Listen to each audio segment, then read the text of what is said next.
Assalamualaikum warahmatullahi wabarakatuh. Apa kabar adik-adik kelas 4 yang sedang belajar di rumah? Semoga selalu sehat dan semangat. Hari ini kita belajar tema 8 subtema 3 pada pembelajaran yang kelima. Yang kita pelajari hari ini adalah yang pertama PPKN KD 1.3 sampai 4.3 mengenai keragaman karakteristik masyarakat Indonesia.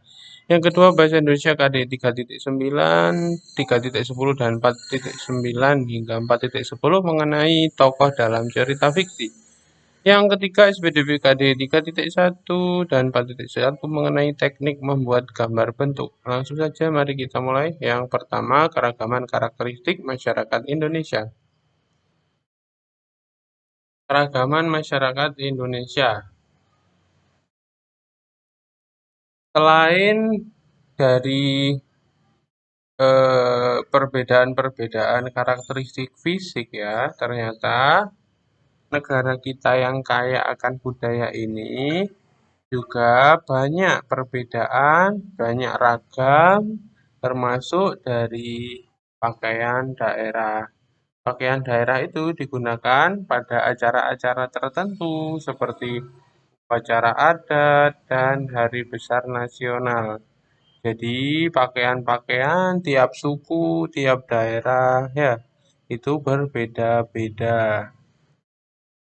Menyesuaikan dengan adat setempat ya, biasanya digunakan untuk hari-hari tertentu.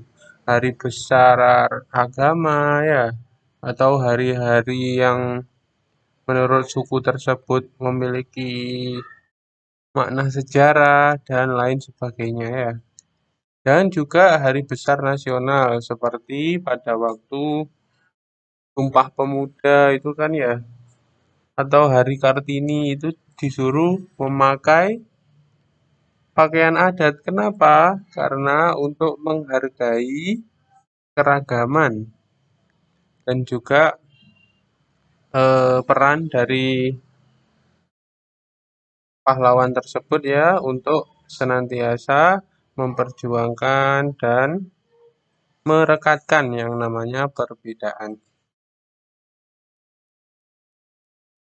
Kegiatan tersebut ya, kegiatan memakai pakaian adat dalam rangka ini ya pada hari tradisi besar nasional itu sangat bermanfaat. Kenapa? Karena selain kita dapat mengenal ya, mengetahui kekayaan budaya kita, juga kita bisa mengenalkan budaya tersebut yang tentunya beragam ya kepada wisatawan baik domestik maupun internasional ya.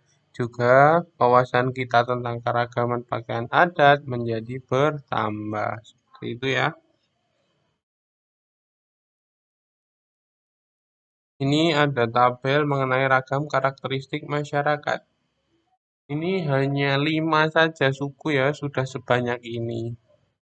Coba kita bayangkan ada berapa ratus suku di Indonesia ya. Kalau dibahas sehari kan nggak cukup waktunya ya.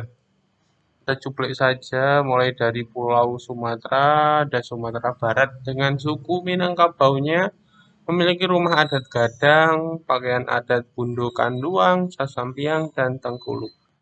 Tarian daerah meliputi tari piring, tabuik, dan pasemban. Sedangkan bahasa daerahnya adalah bahasa Minangkabau. Kita pindah ke Pulau Jawa, ada suku Baduy di Banten, rumah adatnya Sulah Nyanda, pakaian adatnya Jamang Sangsang, dan juga Pangsi. Tarian daerahnya Rampak Beduk, Cokek, dan Topeng. Sedangkan bahasa daerah mereka ada Sunda, campuran modern dan kuno. Mungkin kalau mereka menutup diri ya, suku Baduy yang tinggal di hutan itu menggunakan bahasa Sunda yang kuno. Kalau mereka sudah membuka diri dengan peradaban di luar atau suku-suku interaksi dengan suku di luar, berarti dia sudah modern ya, sudah bercampur seperti itu. Terus kita terbang ke Kalimantan, tepatnya di Kalimantan Tengah, ada suku Dayak.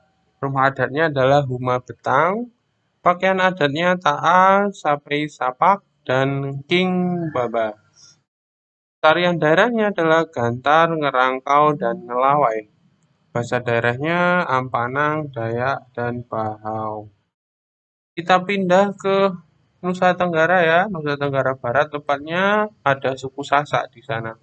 Memiliki rumah adat Balai Tani dan Lumbung, serta pakaian adat Lambung dan Pegon.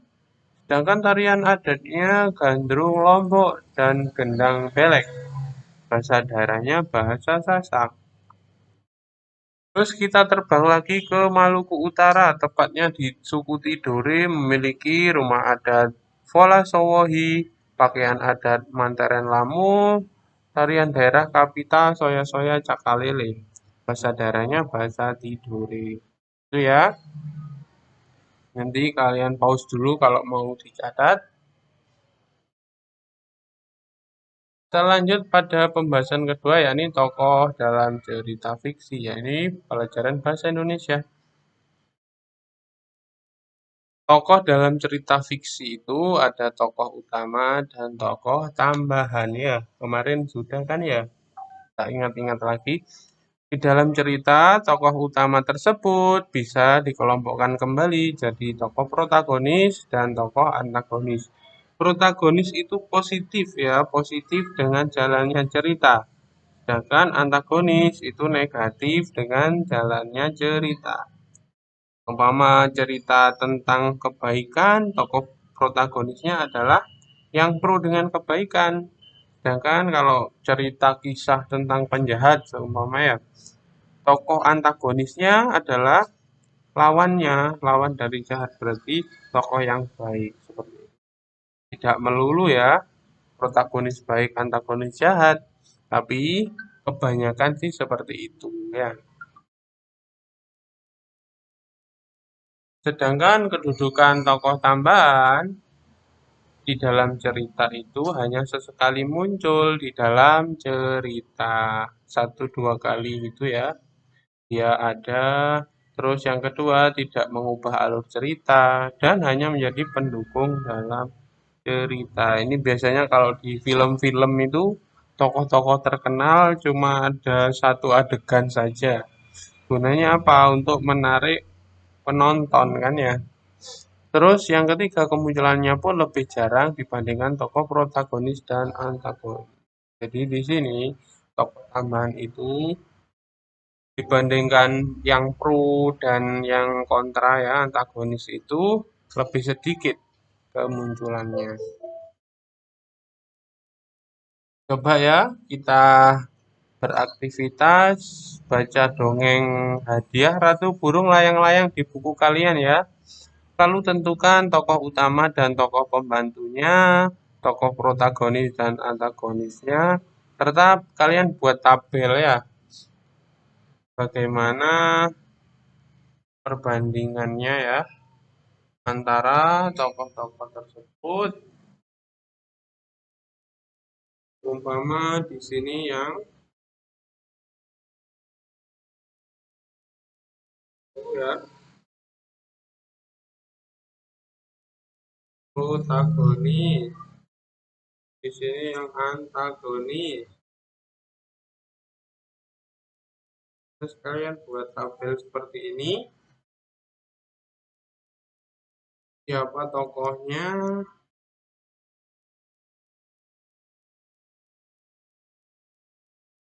terus bagaimana sifatnya ya.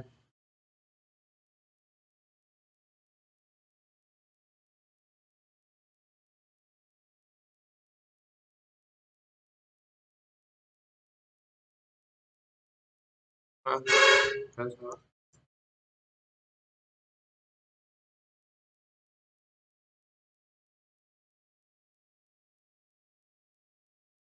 ini harusnya di atasnya ya.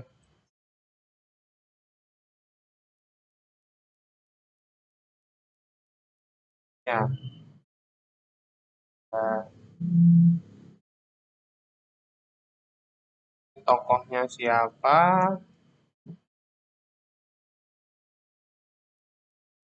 terus sifatnya bagaimana ya.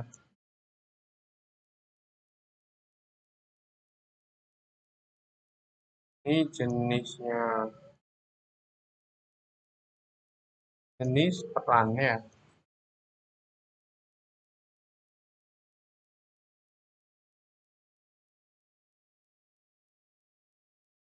Kalian kerjakan ya, seperti itu di petunjuknya.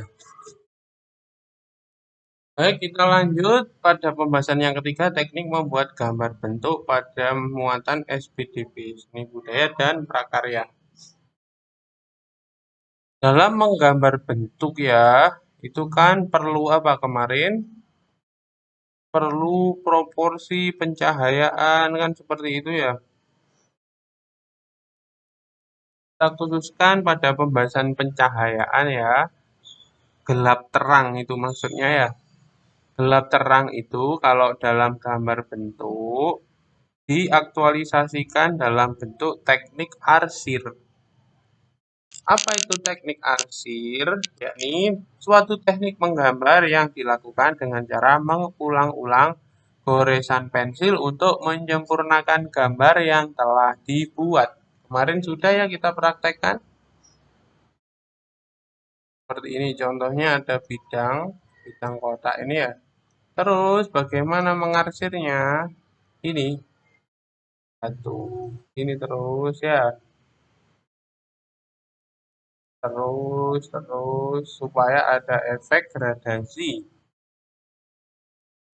Ya, terus di sini diulang. Ini harus pakai pensil sebenarnya ya, biar kelihatan bagusnya.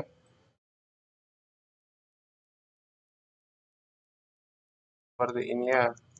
Ini adalah contoh mengarsir ya.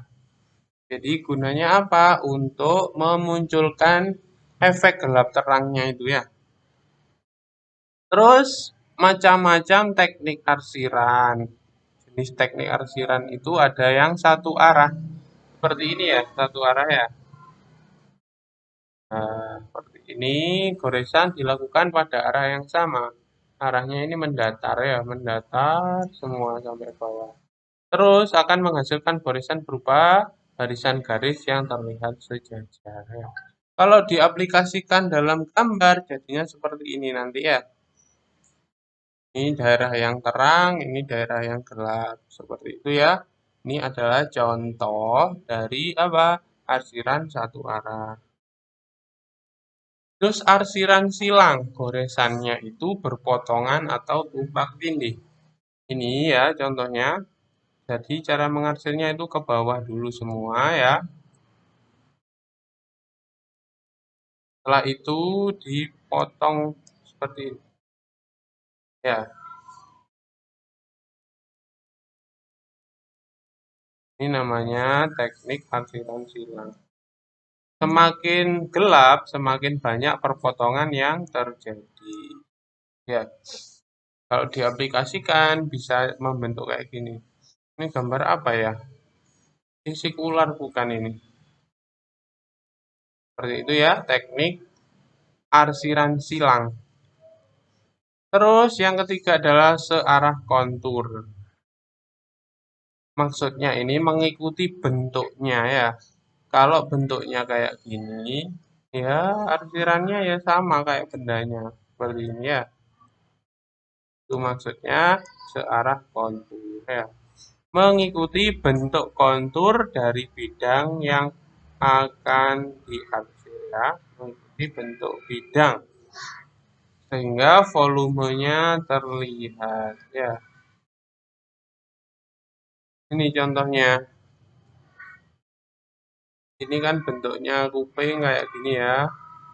Terus diarsir kayak gini ya. Itu biar kelihatan bentuknya. Juga bulunya ini kan begini ya, tidak lurus. Disesuaikan dengan konturnya seperti itu. Kita lanjut arsiran bebas. Arsiran bebas itu bentuk arsirannya tidak beraturan ya. Dicoret-coret gitu aja ya. Tapi ini juga harus ada efek gradasinya ya. Kalau daerah yang banyak cahaya itu lebih gelap, lebih banyak arsiran bebasnya.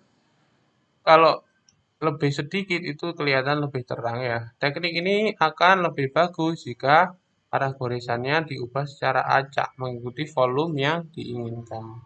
Ya, contohnya kalau ada tonjolan ini ya, seumpama dadanya Superman ini kelihatan lebih berisi kan ya. Dia suka olahraga seumpama. Jadi ada kontur di sini, ada yang lebih gelap di sini ya. Biar kelihatan volume dari permen itu sendiri ya. Seperti itu. Yang selanjutnya ini yang terakhir ya. Arsiran titik. Arsiran ini menggunakan titik-titik kecil ya, mengikuti arah ilusi bentuk atau volume yang diinginkan. Jadi kalau gelap itu titik-titiknya banyak ya. Kalau nggak kena cahaya titik-titiknya banyak.